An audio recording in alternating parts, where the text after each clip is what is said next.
Na mpenzi msikilizaji, ni saa 5 asubuhi majira yakiwa ni Afrika Mashariki, na hizi ni habari za Jungo Kuu la Tharaka University FM, japo kimtasari. Mimi ni Inshemela Samuel Ngovilo. Na wanafunzi 8 wa shule ya sekondari utumishi Girls huko Gilgil County ya Nakuru wanatarajiwa kufikishwa mahakama kuu leo asubuhi baada ya ofisi ya mkurugenzi wa mashtaka ODPP kuidhinisha mashtaka mauaji na wakabili ya vifo vya wanafunzi wenzao 16.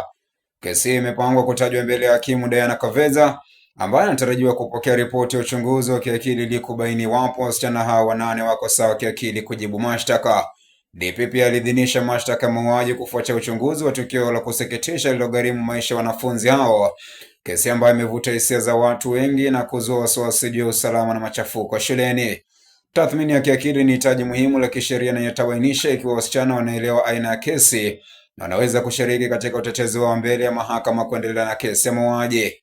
Jaji Kaveza anatarajiwa kutoa maelekezo zaidi baada ya kupokea ripoti hiyo, ikiwa ni pamoja na iwapo wanafunzi hao wanaweza kufunguliwa mashtaka rasmi na hatua zinazofuata katika kesi ya jinai. Kutajwa huko kunatarajiwa kuibua maslahi makubwa kwa umma kutokana na uzito wa mashtaka na hali ya kipekee ya kesi inayokabili wanafunzi wanaotuhumiwa kwa mauaji ya wanafunzi wenzao. Na kwingineko ni kwa gavana wa Kirinyaga Anne Waiguru ameitaka mamlaka huru ya kusimamia na uangalizi wa polisi IPOA kuchunguza kwa kina visa vya utekaji nyara vinavyoripotiwa, akisema matukio haya yanazidisha ugumu kwa viongozi wa serikali kutetea utawala wa Kenya Kwanza dhidi ya shutuma za kuhusika na serikali. Akiongea huku kukiwa na wasiwasi mkubwa kuhusu kutoweka kwa watu, Waiguru alisema lazima bodi ya uangalizi baini kweli wa kesi hizo ili kurejesha imani ya umma. Matamshi yake yanajiri wakati ambapo Kenya inakabiliana na kuchunguzwa upya kuhusu hatima ya wanaharakati na waandamanaji waliotekwa kufuatia maandamano ya Juni 25 kuadhimisha mwaka wa pili wa maandamano ya kupinga mswada wa fedha wa mwaka 2024-2025. Maoni hayo pia yanafuatia kupatikana kwa wanaharakati 6 ambao walikuwa wametoweka baada ya maandamano. Wito wake unaangazia IPOA, chombo cha kisheria kilichopewa jukumu la kuchunguza malalamiko dhidi ya maafisa wa polisi, ikiwa ni pamoja na madai ya kutoweka kwa watu kwa lazima, mateso na mauaji yasiyo lazima. Shinikizo linapoongezeka, umakini sasa unaelekezwa kwa IPOA na mashirika ya uchunguzi ili kubaini ni nani aliyehusika na madai ya utekaji nyara na kama mashtaka ya uhalifu yatafuata. Mamlaka haijatoa maoni hadharani kuhusu matamshi ya Waiguru au kutangaza uchunguzi wowote mpya unaohusishwa na kesi za hivi punde.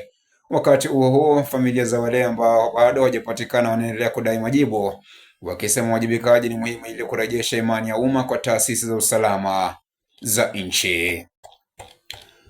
Na katika taarifa tofauti ni kuwa baraza la mawaziri limeagiza idara ya upelelezi wa makosa ya jinai DCI kuchunguza tuhuma za ulaghai wa malipo ya serikali ya shilingi bilioni 6.2 kufuatia ukaguzi wa kutisha ambao ulifichwa kasoro nyingi katika orodha ya mishahara ya utumishi wa umma.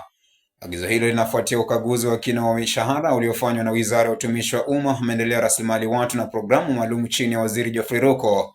Miongoni mwa dosari zilizofichuliwa ni pamoja na kuwepo kwa wafanyikazi hewa, nyongeza za mishahara kinyume cha sheria, malipo ya mishahara mbalimbali kwa afisa mmoja, pandishaji vyeo kinyume na uratibu, misamaha ya kodi ya udanganyifu na mabadiliko yasiyoidhinishwa ya rekodi za wafanyikazi.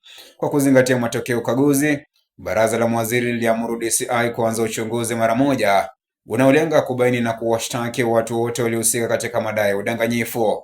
Uchunguzi huo utalenga maafisa wanaohudumu na wazamani wanaoshukiwa kushiriki au kuwezesha miradi ya ulaghai. Baraza la mawaziri pia liliagiza Wizara ya Utumishi wa Umma kuendelea kutekeleza mageuzi ya mishahara na kuimarisha mifumo ya usimamizi wa rasilimali watu ili kuziba mianya iliyowezesha matumizi mabaya ya fedha za umma. Mara kadhaa Ruko amesisitiza kujitolea kwa wizara kurejesha uadilifu, uwajibikaji na uwazi katika utumishi wa umma, akionya kwamba maafisa wowote watakaopatikana na hatia watakabiliwa na vikwazo vya kinidhamu na uhalifu. Waziri pia aliahidi ushirikiano wa karibu na mashirika ya uchunguzi na uangalizi ili kurejesha rasilimali za umma zilizopotea na kulinda pesa za walipa kodi.